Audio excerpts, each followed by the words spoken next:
Let's learn and teach চ্যানেলে তোমাদের স্বাগত। আজকের এই ভিডিওটি মূলত এবছর তোমরা যারা মাধ্যমিক পরীক্ষা দেবে সেই পরীক্ষার্থীর উদ্দেশ্যেই করা।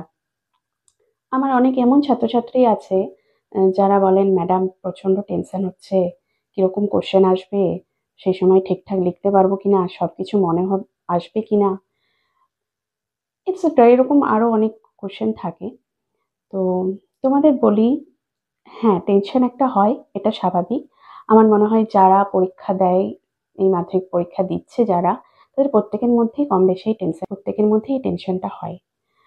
এই টেনশন হওয়ার অবশ্য কারণও আছে, যথেষ্ট কারণ আছে। প্রথমত, এটা তোমাদের লাইফে প্রথম একটা বোর্ডের পরীক্ষা। স্কুল জীবন শুরু করার পর থেকেই এটাই হচ্ছে প্রথম বোর্ডের পরীক্ষা।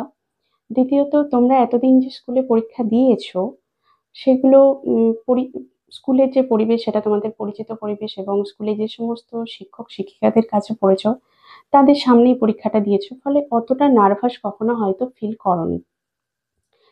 সুতরাং এখানে নার্ভাস হওয়াটা কি স্বাভাবিক নয়? যাই হোক, আমাদের এটা ভুলে গেলে চলবে না, পরীক্ষার রুমের ওই 3 ঘন্টা কিন্তু খুব গুরুত্বপূর্ণ সময় জীবনের। ওই 3 ঘন্টায় তুমি যেমন পারফর্ম করবে, তার রেজাল্টটা সারা জীবন তোমার কাছে থাকবে। তাই ওই 3 ঘন্টা তোমাদের সকল পরীক্ষার্থীদের শারীরিক সুস্থতার পাশাপাশি তোমরা মানসিকভাবে ফ্রি থাকো, সেটাও কামনা করি। দেখো, সম্পূর্ণ একটা বছর বা তারও বেশি সময় তোমরা শুধুমাত্র ওই 3 ঘন্টা পরীক্ষার হলে ঠিকঠাক পারফর্ম করার জন্য অতিবাহিত করো। তার জন্য হয়তো অনেকে অনেক কিছু স্যাক্রিফাইসও করো। তো হয়তো ফ্যামিলি গেট টুগেদারে পার্টিসিপেট করলে না, বা উম, অন্য অনেক কিছু এরকম হতে পারে। কিন্তু ভেবে দেখো, যদি ওই 3 ঘন্টা তুমি মানসিকভাবে শান্ত থেকে তুমি যা কিছু এতদিন ধরে তৈরি করেছো, পরিশ্রম করে তৈরি করেছো, সেটা যদি ঠিকঠাক ভাবে ওখানে লিখে আসতে না পারো, তাহলে পুরো কষ্টটাই তোমার বৃথা চলে যাবে। হ্যাঁ, এটা ঠিক যে কি ধরনের প্রশ্ন হবে আমরা কেউই জানি না, কিন্তু কেমন প্রশ্ন হবে, কোশ্চেনের প্যাটার্ন কি, সেটা কিন্তু আমরা সকলেই জানি। আর তাছাড়া পরীক্ষার হলে প্রশ্ন লেখার পাশাপাশি, প্রশ্নের উত্তর দেওয়ার পাশাপাশি আরো কিছু গুরুত্বপূর্ণ কাজ থাকে। যেমন রোল নাম্বার, রেজিস্ট্রেশন নাম্বার, নিজের নাম সুন্দর করে লেখা এবং নির্ভুলভাবে লেখা। তারপর ওখানকার যারা এক্সামিনাররা থাকবেন, তাদের কিছু কাগজে সইও করতে হয়। উম, তো এগুলো ওই পরীক্ষায় প্রশ্ন লেখার পাশাপাশিও কিন্তু সমানভাবে গুরুত্বপূর্ণ। অতএব এই যে গুরুত্বপূর্ণ কাজগুলো আছে, সেগুলো যদি আমরা আগে থেকে মানসিকভাবে বা একটু দেখে প্রস্তুত হয়ে যাই, সেটা ভালো হবে নাকি? তাই আজকের ভিডিওতে আমি আজকে তোমাদের সেই কোশ্চেন পেপার নিয়ে আলোচনা করব। তাই ভিডিওটি স্কিপ না করে পুরোটা দেখতে থাকো। এখানে আমি তোমাদের ইংলিশ পেপারটাকেই চুজ করেছি, কারণ এটি নিয়ে বেশি প্রশ্ন থাকে। আর বেশি এই প্রশ্নটা থাকে যে এক্সট্রা নিতে পারবো কিনা। এই প্রশ্নের উত্তর তোমরা এখানেই পেয়ে যাবে। দেখো, কোনো কাজ করার আগে ইনস্ট্রাকশন জানা খুবই গুরুত্বপূর্ণ। পরীক্ষার রুমে বসে তোমরা এই প্রথম পরীক্ষা দিচ্ছ, হয়তো সেই ইনস্ট্রাকশনস গুলো খুব মনোযোগ দিয়ে পড়বে না, তাই এখনই সেগুলো দেখে নেওয়া যাক। দেখো, এটা 2024 সালের ইংরেজির প্রশ্নপত্র। ডান দিকে আছে সেন্টার, মানে ওখানে তোমাদের পরীক্ষার যে সেন্টার তার নাম লিখতে হবে।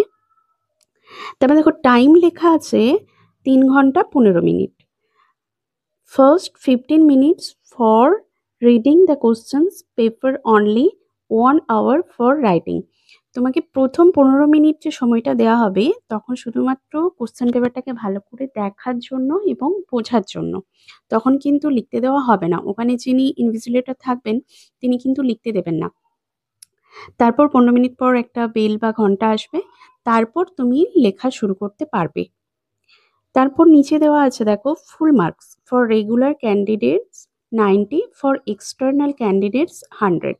মানে তোমরা যারা রেগুলার ক্যান্ডিডেট তারা 90 নাম্বারের পরীক্ষা দিচ্ছ, আর যারা বহিরাগত তারা 100 নাম্বারের পরীক্ষা দিচ্ছ। এই প্রশ্নপত্রে মোট 4টে সেকশনস থাকে, এ সেকশন, বি সেকশন, সি এবং ডি। তোমরা যারা রেগুলার ক্যান্ডিডেট তারা শুধুমাত্র এ বি সিটা অ্যাটেন্ড করবে, ডিটা করবে না। নিচে লেখা আছে দেখো, roll number, name and registrations. এই জায়গাটা ভীষণভাবে গুরুত্বপূর্ণ। তোমরা তোমাদের অ্যাডমিট কার্ড দেখে নির্ভুলভাবে খুব ধীরে ধীরে শান্তভাবে এটা ফিল আপ করবে এই ৩টে। তার নিচে লেখা আছে দেখো, answer all the questions in the space provided. There is enough space for the answers. However extra sheets will be applied by the invigilator if required. দেখো এখানে সুন্দরভাবে লেখাই আছে যে প্রশ্নটা তোমাদের সব থেকে বেশি তোমরা করো, যে এক্সট্রা সিটস নিতে হবে কিনা। Answers all the questions in the space provided, যেই জায়গাটা তোমাদেরকে দেওয়া হয়েছে তাতেই উত্তরগুলো করো। দেয়ার ইজ ইনাফ স্পেস, যথেষ্ট জায়গা আছে ফর দ্য আনসার্স, উত্তরগুলির জন্য। হাউএভার, যাই হোক, extra sheets will be supplied, তোমাকে এক্সট্রা সিট দেওয়া হবে বাই দ্য ইনভিজিলেটরের দ্বারা ইফ রিকোয়ার্ড, যদি তোমাদের প্রয়োজন হয়। তার নিচে লেখা আছে দেখো, special credit will be given for answers which are brief and to the point. Very very important একটা পয়েন্ট এখানে। স্পেশাল ক্রেডিট দেওয়া হবে, মানে এখানে পুরোটাই তো নাম্বারের ব্যাপার। স্পেশালভাবে দেখা হবে, যিনি এক্সামিনার খাতা কাটছেন তিনি স্পেশাল চোখে ওটা দেখবেন বা এর জন্য নাম্বারও বরাদ্দ আছে। যে সমস্ত উত্তরগুলো খুব সংক্ষিপ্ত অথচ টু দি পয়েন্ট, এক্সট্রা কোনো লেখার দরকার নেই। Marks will be deducted for spelling mistakes, untidiness and bad hand writing, এবং নাম্বার কেটে নেওয়া হবে যদি তোমাদের বানান ভুল থাকে, অপরিচ্ছন্ন লেখো এবং খারাপ হাতের লেখা হয়। তো খুবই খুবই গুরুত্বপূর্ণ একটা জায়গা। অবশ্যই তোমরা বানান ভুলের দিকে খেয়াল রাখবে যাতে বানান ভুল না হয়, এবং পরিষ্কার পরিচ্ছন্নতা অবশ্যই বজায় রাখবে, এবং হাতের লেখাটাও একটু দেখবে। তারপরে দেখো আলোচনা করবো আমরা কোশ্চেন পেপার নিয়ে।